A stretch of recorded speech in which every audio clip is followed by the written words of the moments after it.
Prime Time Local News, serving the Lakeland and Midwest regions. Hour number 2 on Primetime Local News for this Monday evening. Josh Abbey back at you for weather, sports, news, and more. And of course, the question of the day. Really what we wanted all summer has finally hit us this week. You were able to take a little bit advantage of that over the weekend, correct? Yeah, well, I love that we finally got a full break from the rain and the clouds this weekend. It ended up being very beautiful outside, and even today and tomorrow. So it's very nice to see that we're getting a break from the rain and even the clouds too. Yeah, you don't really have that many opportunities to tan these days, unfortunately. Exactly. But Eric Bay definitely had an opportunity to tan. He was out on location at Sandy Beach. Thanks, guys. Well, today it is beautiful weather. It's supposed to continue here for a few more days at least, and hopefully that does continue for a couple more weeks, as today we are talking about the Sandy Beach Summer Market. This is the first year that they are putting these markets on, and they do have 3 of those with another 2 more coming up here this summer. So we're going to talk a little bit about what days those are, when you can attend, how the first one went, and kind of who will be there and what you can check out. But before we get to that, we're going to head back into the studio where Abby has a look at your local news. Thanks, Eric. Well, temperatures are rising, and this week looks like it will be one of the warmer weeks we've had in a while. Making sure you know the proper tips to avoid heat stroke is vital. With Tuesday expected to reach up to 30 degrees, there is a higher chance to get heat stroke than usual, and according to pharmacist Pratik Patel, there are many different causes, but one seems to be the most prominent. Your body temperature go up. Your internal organs kind of looking for more hydration property like that one. They need more water and everything to survive that one. If you do not have enough water, you are like a dehydration stage. You will be getting heat stroke. Being dehydrated is one of the main causes of heat stroke. Patel advises taking steps to keep your hydration up is necessary. Most important things like that. Cool that area which is have a rich blood supply in your body. You are working outside, make sure that you have a water bottle next to you, the sports drinks next to you. People who have age over 65 and the children younger than 4. I would highly recommend them to make sure that they keep themselves hydrated. Avoiding the heat is one way, but also keeping your house cool and making sure people around you are cool, as well as pets, are some of the best ways to avoid heat stroke. Grabbing a cold one and singing tunes with your friends is a typical karaoke night, but Kat Morose is hosting the late night classic differently. Suicidal Sound brings families together through their love of singing with the bi-weekly Kids Karaoke, where young vocalists get the chance to show off their talent. It's a chance for the kids in the community to come out free of charge. You know, they can come and sing, show off their talent, spend time with their friends and family. Kind of gives parents a little bit of a break because, as you can see, like the kids were running around and having a good time. So I think that kind of takes the pressure off of them. It's something to do. Honestly, I find too there's not a ton to do in Lloydminster with kids. There's a lot of parks and everything, but not a lot of stuff to do inside when the weather's not great. So it's really nice to do something here for sure. Brought the little guys out to sing. My oldest one, he's 4, he loves music. So he really enjoys coming out here. He like screams. You can hear the whole song that he sings across the bar, but he really likes it. We've been here, I think, about 5 times now, almost every day since they've opened. Bring your family out for the next Kids Karaoke on August 4th at Cheers Restaurant and Lounge from 3 to 6. Almost 10 years ago, the Lloydminster RCMP detachment was moved to Alberta and was built across from City Hall. In this week's retrospect, we take a look at why being on the Alberta side has benefited the community.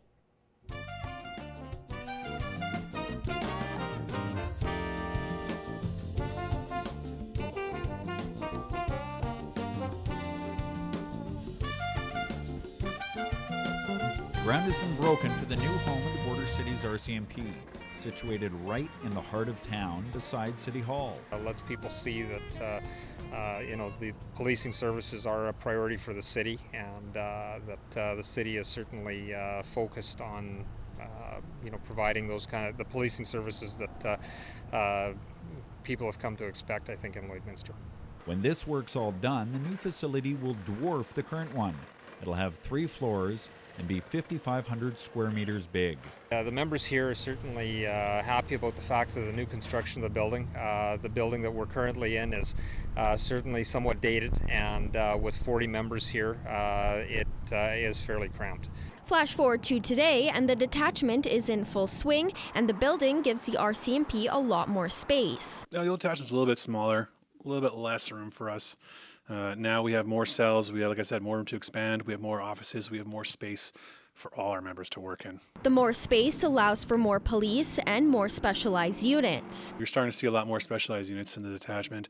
Our crime reduction unit is in place again, and that just frees up 2 extra members to patrol the city. With the detachment having multiple floors, it makes it easier for the RCMP to contact the number of different units on those levels, like the peace officers and Midwest Victim Services. Right, it's nice to have, again, same thing with the peace officers. It's nice that we actually go into their office and speak to them rather than a phone call or an email. Although there aren't any current plans to expand, the bigger space gives the RCMP an option to expand if they need to.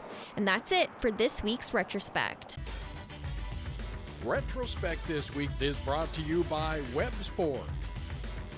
Worth your while to drive the extra mile. Webb's Ford in Vermilion. Now we're going to Eric Bay, who was on location today.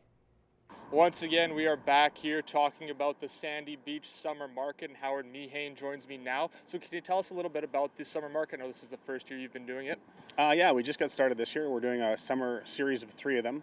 The Sundays of each of the long weekends, the July one, the one coming up in a couple weeks here, and then the Labor Day one. It's a art, craft, and food market located right in the middle of the park. And now, where did the idea come from? I did just mention there that's the first year you guys put it on. So where did the idea kind of come from, and why did you guys want to put this on? Well, we're always looking for something to add to the community. As a park, we have a lot of recreational users, and we kind of wanted to add something a little more to bring people to the park. So we have some talented people out there, and a lot of them are the vendors in the market, so they kind of came together and we kind of formed a committee and started from there. And now you did mention it, so the Sundays of the long weekend, so you guys have already had one go on so far, so can you talk about how that one went and what the response was like? Fantastic. We were really pleased. We have the vendors from the more experienced vendors, I guess, that are in the other markets in the area were really happy and said we were well organized and well attended, and just about every one of them are back for the next one. All right, awesome. Thank you for this. We are going to have some more back from here again, talking about the Sandy Beach Summer Market that will be coming up here shortly again. They'll have a couple more, but before that, we are going to head back into the studio. Sunlight is holding strong in the border city. 25 degrees, though, is a drop from earlier over the past couple of hours. Plenty of sun, a little bit of cloud cover, and we're now going to see that steady decrease by about a degree or so over every 2 hours until it gets dark. 33 and 7 year records from 2006 and 1984. I wonder what the winds were back then. We're having some fairly strong ones at the moment. 21 kilometers coming out of the south-southeast. Now, watches and warnings. We've shown you earlier this evening that several areas are still underneath a heat warning. There's also a severe thunderstorm watch way up northwest near the Grand Prairie area past Fort Mac. That shouldn't be a storm that ends up affecting this region. The heat wave should stay in effect for certainly the Lakeland region, as well as parts of the Midwest and the Battlefords as well over the next couple of hours, and then through tomorrow, where we're expecting a very warm day in the border city. Satellite and radar showing, again, limited cloud cover aside from a few wisps coming by the Vermilion area, and then some larger cloud cover earlier in the afternoon in the Battlefords. That's dissipated quickly. We're not expecting much more of that over the next 30 hours. By the day after tomorrow's evening, then we could get a little bit more in the way of clouds. Now, next 24 hours, you can see here there is a low pressure system building off the coast of British Columbia. That will be something to keep an eye on for Wednesday, where we are expecting some rain to come. There's also an additional system up at the very top of your map coming down south as well. We'll see if that hits. Near next 3 days, 30 and 15 expected for tomorrow with wind coming out of the southeast again. Then 25 and 18 on Wednesday, and Thursday, which I misspoke earlier, is the day where we're expecting some rain. West-northwest winds of at least 30 kilometers per hour, and a 74% chance of precipitation, could be as many as 4 or 5 millimeters. We'll see if that comes to pass, and we'll have more weather later on in the show.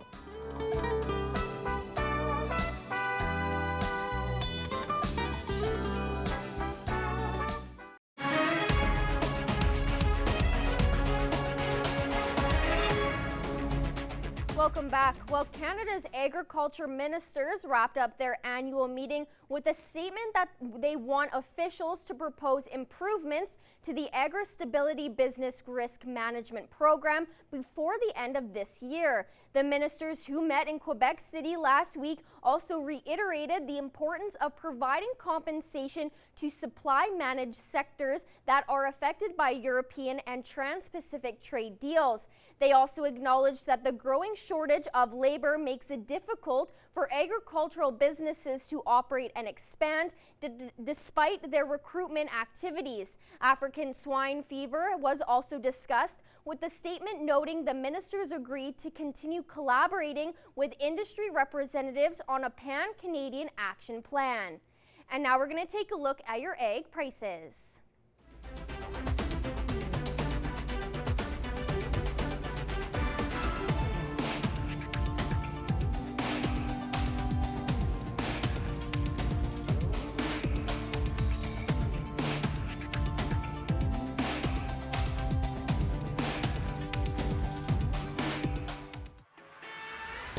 We're a part of less than 5% of Canadian auto body shops and Lloydminster's only locations with certified collision care recognition at City Centre Auto Body. It'll be do or die tomorrow night for the Border City Blue Jays as they face elimination for the first time these playoffs. The team is coming off their first loss of the season in Game 1 against the Standard Hill Lakers. And as our Josh Park explains, the Jays now find themselves in an unfamiliar situation. How well a team can bounce back following a loss often speaks volumes. For the Jays, that's more true than ever. A team that went 13-0 during the regular season and then swept the first round now faces elimination following a 5-3 loss in Game 1. Considering the remarkable season the team had, there's no current stats to even predict what could happen in Game 2. But according to Jays player Chris King, the calm attitudes combined with the return of a few key players has worries low heading into Game 2. Yeah, probably good. Our team doesn't get too high or too low when we lose games. Obviously, we haven't lost this year. We're hoping we get one of our two arms back. We got a couple injuries right now, but Colby threw great today for us. He hasn't thrown that much this year. So pleased with the performance, even though we picked up an L. I think we'll bounce back well. One of the keys heading into Tuesday night for the Jays will be scoring runs. The team was able to get runners on base, but cashing them in was the problem. In fact, the 3 earned runs in Game 1 stands as the lowest they've scored all season. Better hitting with runners on base, I think that's the biggest thing. And they hit a couple timely flares, and that was the difference in the game. So they played well, and we got to play a little better. The most important game of the season for the Jays will go down Tuesday night out in Standard Hill. First pitch is set for 6:30, and in the event the Jays are able to crawl back and win, Game 3 will go Wednesday night in Lloydminster. Josh Park, Primetime Local Sports.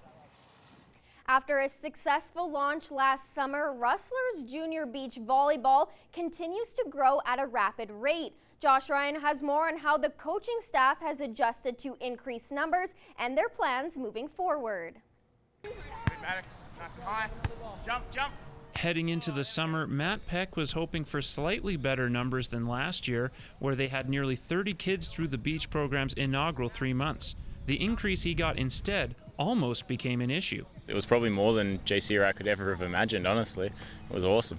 There was a point there, once we got to 50, we were sort of looking at each other going, well, how many kids can we take? And we wanted to make it worth it for them. We didn't want them rocking up and not having the space to be able to play, so we were worried for a little bit, which is such a good problem to have more than we thought we could handle, but we managed to make it work in the end. Running sessions 3 times a week for multiple age groups resulted in a shift with how Peck and fellow coach Giancarlo Funes interacted with their players. We had to change the way we were organizing our games and our practices, being more of a mentor.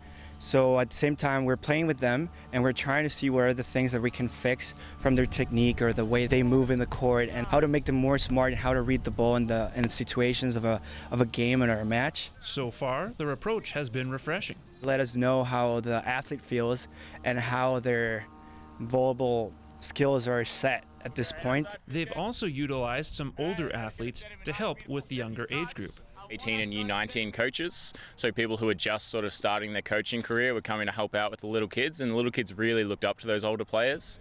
The two fourth-year Rustlers are thrilled with the interest thus far. More excited and getting into the sport and how they get faster and how they read the ball, and that makes us happy, yeah. And while there's plenty yet to focus on this season, including provincials, they have some ideas for potential expansion. The dream is an extra court. 1 or 2 more courts would be able to give us all the space that we need. Then we could say yes to as many kids as we wanted, and then we can start looking at tournaments and looking at some more competitive games for them. Josh Ryan, Primetime Local Sports. Now we're going to Eric Bay, who is on location today. Once again, we are back here talking about the Sandy Beach Summer Market, and Howard Mehane joins us again to talk about it. Now, we did mention a little bit about those vendors the last time, but you guys do also have some entertainment as well at these markets, so can you talk a little bit about that? Sure. We have some entertainment. Usually we have an entertainment stage that's open. The market runs from 10 till 4. The entertainment stage starts at noon, and every hour we have a different entertainer or group on, playing about 40-45 minutes. We also have a kids zone with bounce house and arts and crafts for the young ones, face painting, etc. So lots of activities. And now that entertainment, is it music, or what kind of entertainment is it, and where do the bands or whoever does perform come from? Well, it's usually from the local area. We've got a couple of Sandy Beach people and groups that are performing, as well as people with connections to the beach, but we're always looking for more. So from the city itself, Lloydminster, we're looking for more entertainment all the time. So we'll take whatever we can get. And now, what's the importance of, kind of, you mentioned they are local, so what's the importance of getting that local flavor in there, making sure some local artists do get a chance to show off their stuff? Well, it's nice to showcase the community, and our campground's full of visitors from out of the area, so it's nice to show off the people and the talent we have locally as well. And now you did mention the kids zone as well, so how can people get involved in that? When does that run through the art market, and how can people get involved? Just show up. It's as I said, it's free. Once you get into we have half-price gate admission into the park for the afternoon, and once you're there, everything's free, so there's no cost at all for the children. And now, if people do want some more information, maybe want to know a little bit more about, say, the kids zone or the entertainment, how can people find that info? You can find us on What's Happening Sandy Beach on Facebook as well. We have a website of sbmarket.ca. And now, just once again, real quick, you guys do have 2 more dates coming up, so can you tell us when those are and what times? Sure. 10 to 4 on Sunday, August 4th, and then Sunday, September 1st. All right, thank you so much once again for doing this. We're going to have some more from back here, once again, talking about the Sandy Beach Summer Market. Again, 2 more dates here coming out that you can check out. But before that, we are going to head back into the studio. We also have 2 more dates of warm weather before another chance of rain. Still heat warnings in effect for several areas, including Vegreville and Edmonton. That could be in effect as well tomorrow, considering we have several areas in 30 or more degrees for their highs. Next up on our map here, you have a look at the next 24 hours. So a quick drop off again to about 15 degrees, and that's going to be around the 4 or 5 a.m. mark. Then we'll immediately bounce right back up to 19 by 8 o'clock, and then we're right into the 20s for the rest of the afternoon there. Edmonton, Regina, out on the coast, basically everyone in the western side of Canada is going to enjoy a warm Tuesday, barring some kind of miracle or catastrophe.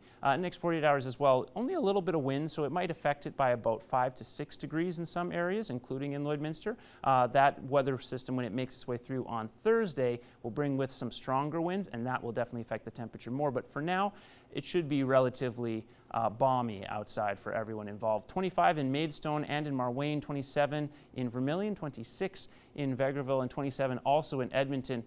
Basically consistent across both sides of the border here. 27 in Meadow Lake and 26 in Green Lake, St. Walburg, one of the first areas rather to drop a degree or two. They're now at 24 degrees. North Battleford at 27, and in the south, Provost and Macklin are holding strong there. 26 in Provost and 28 for the latter area. Then 27 again in North Battleford. The wind also calming down a degree or 2, which is good to see for those folks there. East-southeast winds will be the shift overnight with a low of 14, and then 30 for the high tomorrow. Some fairly calm winds out of the southeast, just enough to take the edge off of a warm summer afternoon. In Cold Lake, 27 degrees now, and it'll drop by 12 degrees overnight, where it should be a relatively clear sky, similar to what they've experienced today. The wind shifting from the southwest to the southeast for the next day or so. A high of 30 expected as well in that area. Again, fairly calm winds, only 7 or 8 kilometers expected out of the southeast.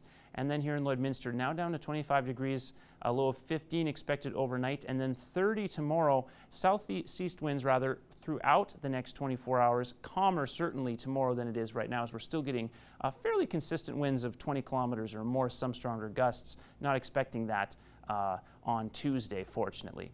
25 and 18 then on Wednesday, and the wind does pick up from that point on. 18 and 12 on Thursday, where there's a strong chance of rain throughout the day there, with strong winds as well from the west-northwest.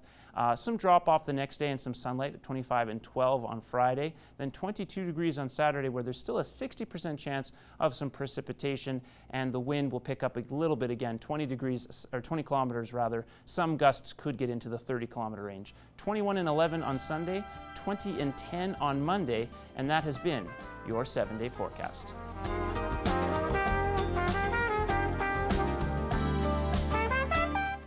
Now we're going to Eric Bay, who is on location today. Once again, we are back here. Now the weather is beautiful, so it'd be a great time to check out the Sandy Beach Summer Market. There are a few of them coming out, and Howard Mehane joins us once again. And now we've talked a little bit about the entertainment side of it, how you guys got started, but there's also the vendors, as it is a summer market. So can you tell us a little bit about the few different areas of vendors that you do have? Sure. We have, last market was, I think, 23 or 24 vendors. We have the same for this one coming up in August, and a few more again in September. We have handmade jewelry, handmade soaps. There's some unique signage products. There's some painting, some acrylic and different mediums of painting. We have food vendors with a variety of different food products, handmade different items, baking, fruit vendor out of Osoyoos, so kind of everything. Now you do mention the vendor out of Osoyoos, and we talked a little bit about the entertainment, how that is local. So is there some also local flavor as well here as part of the vendors? Yeah, a number of them. Like of the 23 or 24, I think there's probably 7 or 8 or 9 that have the Sandy Beach connection, that either have cabins there or live there, plus other people that we've been able to secure. Now you did mention you guys had over 20 vendors last time, so if people do want to still sign up, I know there's 2 more dates left, how can they do so? Again, they can go to the website, sbmarket.ca or www.sbmarket.ca, and the information is on there, and on our Facebook page they can get the contact information as well. And then again, too, if people do want to check this out and again enjoy some of that nice weather and come out to the beach, have a good time at the market, how can they do so with that? And again, if they want some more information as well. Yeah, again, those same websites, and as I said, the markets run from 10 till 4 each of the Sundays of the long weekend, and it's half-price gate admission at the park, so it's pretty cheap to get in. For once you're inside, everything else is free. All right, thank you so much once again for doing this. We're going to have some more back from here again as we talk about the Sandy Beach Summer Market. There is still 2 dates left to attend. Again, that does run on the Sundays of the long weekends, so we're going to have some more back from here. But before that, we're going to go back into the studio.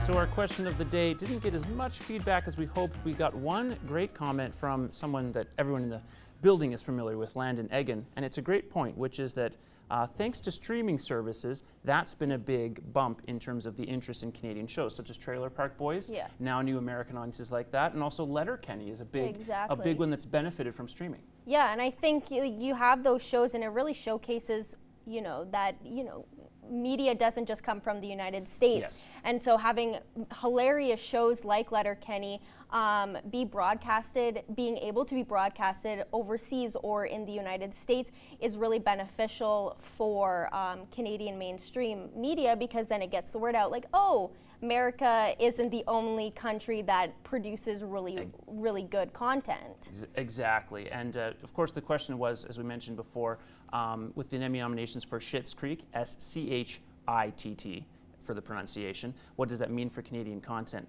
Think of what a win, not just a nomination, but a win would do for content, or even for an actress like Sandra Oh, who's nominated for a different category. Oh yeah, I think she is a perfect example of it, because she's been acting for decades, and she finally got recognized because she has such immense talent that, some people may not know she's from Canada. Or like actors like Ryan Reynolds, he's from Canada, and he is huge in mainstream media with his movies like Deadpool and even Pikachu and stuff like that. He's very well known, and he's Canadian. And so it's not just American media that is popular. Canadians can actually also create very, very well done pieces of media. And we hope to see more of those pieces of media going forward. For now, what we're going to see is our Pet of the Day contest, starting with Chloe. Very, very adorable. Looks very soft. Probably loves to be cuddled, hopefully. Oh, I'm sure she gets lots of cuddling. Daisy and Winston are next. That's a pair. Love them. I love when I see smaller dogs with bigger dogs. I think it's very cute. Always a good match. Another Daisy joins the competition. Very, very fluffy ears, which I am here for. Very adorable. Next up here, Hazel Grace, who's enjoying some farm life, it looks like. Yes, looks like she really enjoys hanging out outdoors and helping out. And Mickey not being as helpful, but certainly enjoying himself, rather. And very, very cute as well, probably just enjoying a nice nap. And before you take your nap, make sure you submit the name of your pet plus the picture so you can win a free gift card from PetPad.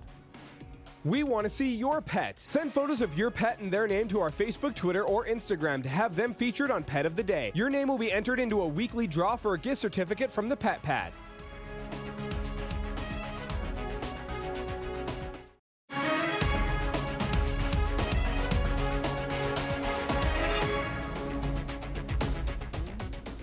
At long last, Greg Buchanan back in to talk sports. I know we had a CPCA Stampede recap with you, but it's been weeks since you and I have just generally chatted. Yeah, it's been a while. Calgary is done, now moving forward. So. Yeah, and plenty, of course, that we can't recap because it's a little dated. Some things we can go over in the immediate vicinity include the Lloydminster Bobcats. We're about a month away from training camp, and a major transaction coming from the Bobcats with 3 players leaving, 3 players coming in, and a couple of surprises in terms of the players exiting the team. Yeah, especially the one that kind of stands out. I mean, you can touch the other ones in the trade too.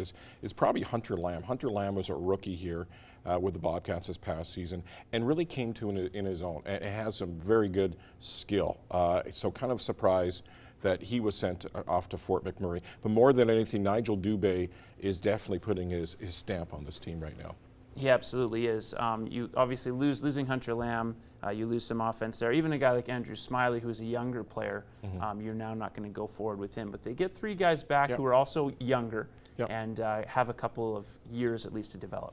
Yeah, I guess you're trading young for young, but whenever you're making a trade, doesn't matter what level of sport you're at, you're trading something that maybe doesn't fit into what you want, and you're trading for something that maybe doesn't fit into Fort McMurray.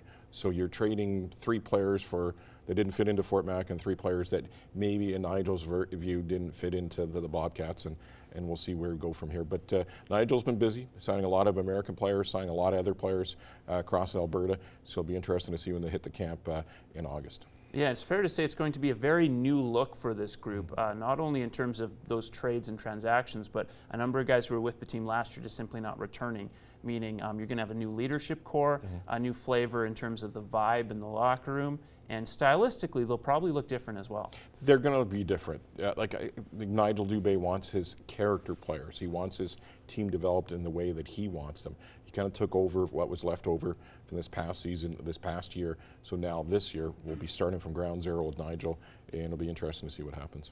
And another major development last week, specifically over the weekend, was the CPCA's first stop since the Stampede at Little Pine. A little bit of weather putting a damper on the start of the weekend, but it was fun to see Ray Mitswing have a real good go of it. Yeah, you know what, age of 65, this is his final season of the CPCA, so he's definitely making his mark and wants to win championship number 8. Great way to kick off the second half of the season in Little Pine with a day money win in the opening night, and he is in contention to win the show here tonight.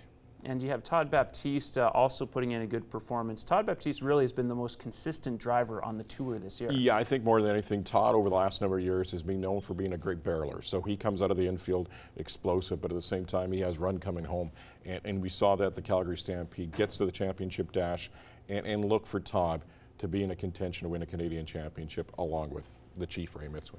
And another guy you think has had a kind of a slow start to the season but looked good this last weekend was BJ Carey. Maybe this is the time of the year where BJ starts to put a couple of results together and makes that top 5-6 even more interesting. Yeah, and I think BJ went into the Calgary Stampede. His horses weren't exactly where they wanted to be, but comes out of the Calgary Stampede very healthy. Had a couple of good runs so far at Little Pine. Expect more of the same in Poundmaker next weekend.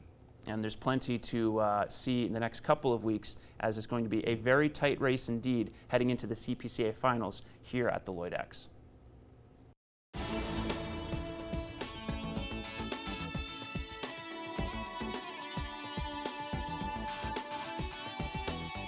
Hey, it's Scott Mitchell from Boom 103.5 and Real Country 97.7, and here's what's happening in the Lac La Biche and St. Paul areas. Midget AA Provincials are happening in Lac La Biche this weekend at the MacArthur Diamonds. It all kicks off on Friday, runs all weekend, and the local host team, the Lac La Biche Lumberjacks, hope that you will come out and support them in this provincial tournament and cheer them on to victory. There's tons of local kids that are going to be taking part, that is for sure.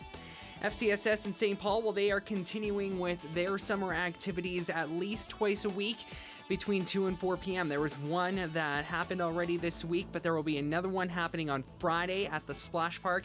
There will be different themes over the course of the summer, and it's designed for ages 7 to 14, but those under the age of 7 can come out accompanied by an adult. If you want further details, all you have to do is check out their Facebook page. And speaking of St. Paul FCSS, they're going to actually have a couple of more events coming up very, very soon here.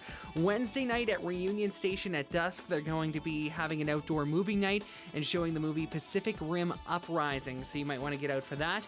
Bring a lawn chair. There will be concession available, but you're going to need a place to sit either way. And a block party is happening at the Splash Park again. That's at 47th and Lakeshore in St. Paul. On Monday between noon and 3, there is going to be food, giveaways, there's going to be so much fun, and it's all going to be free.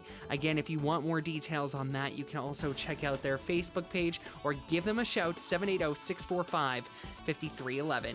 If you have an event you would like us to feature on What's Happening, send us the details 1 week in advance through our websites, boom1035.com or realcountrystpaul.ca.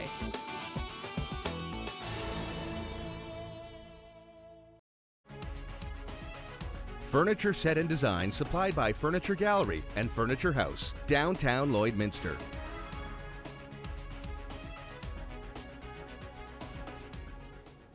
Welcome back. In studio with us is Buck once again to talk sports on the professional side of things. And we might as well start with what's been talked about the last couple of days, certainly. It's still a hot topic in the world of hockey. Basically, well, not totally a one-for-one, but what feels like a one-for-one, with James Neal going to Edmonton and Milan Lucic going to Calgary. 2 contracts neither team was currently happy with. The fan bases were not happy with either player, and they've just swapped spots in inside the Alberta border. Yeah, there's 2 ways to look at it. If you're an Oilers fan, you're saying, the Flames took him? Really? Seriously? They took the contract? And then if you're the Flames, you're going, what did we get? James Neal is potentially a 20-goal scorer if he's a right mix. There's some pretty good offensive guys in Edmonton. So you got a feeling that he's probably going to rekindle that 20-goal scorer that he has been in the past. Milan, he's slow. His offensive numbers have dropped off the map. They've taken a steep drop, yes. He's still tough, but he's slow. Yeah. and I guess more than anything, they stick him in front of the net in the power play, and it bounces off whatever part of the body and it goes in. Yeah. Then that's going to benefit the Flames and it's going to benefit him. But there's a lot of things that have to come together for him to show what he's worth, because he's still getting paid quite a bit. James Neal is a guy that, he's going to look good with Draisaitl, could look good with Nuge, but at the same time, are we going to see the James Neal that was in Calgary last year, or are we going to see the James Neal that was pretty good in Dallas, that was pretty good in Vegas, that was pretty good in Pittsburgh, pick and choose. But all these, it's like we said earlier in the first panel we talked about, is teams make trades because they have players they don't want anymore. Here's a prime example of it. Yeah, and with the defense, I think, of the Lucic part of the trade, that at least the Flames hardcore fan base that I've talked to, I have a couple of people invested in the Fanatics. The 2 things that really stand out for them is, one, the Oilers, I believe, are taking some of the salary on still. So technically the Flames save a little bit on the cap, which is big for them. So they're actually getting a better salary situation for this year. The second part is that they think Lucic will fit better as a checking line guy.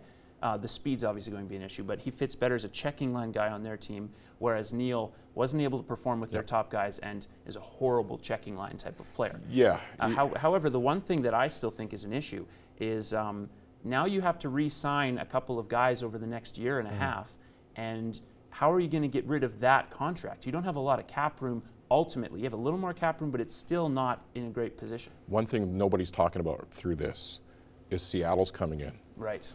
And you can't protect everybody. Yeah. So if you're the Oilers, maybe you don't protect Neal. If you're the Flames, maybe you don't protect Milan. So it all kind of works together. GMs aren't dumb. They're always about 3 steps ahead. So I think that's one step that nobody's talking about that could come into the play here for both the Oilers and the Flames. I do know some Oilers fans that will disagree with you on the Oilers GMs being 3 steps ahead, but we got to give Kenny Holland his due, obviously. Yes. Going to be in the Hockey Hall of Fame eventually. Really quick here, because we're kind of running out of time.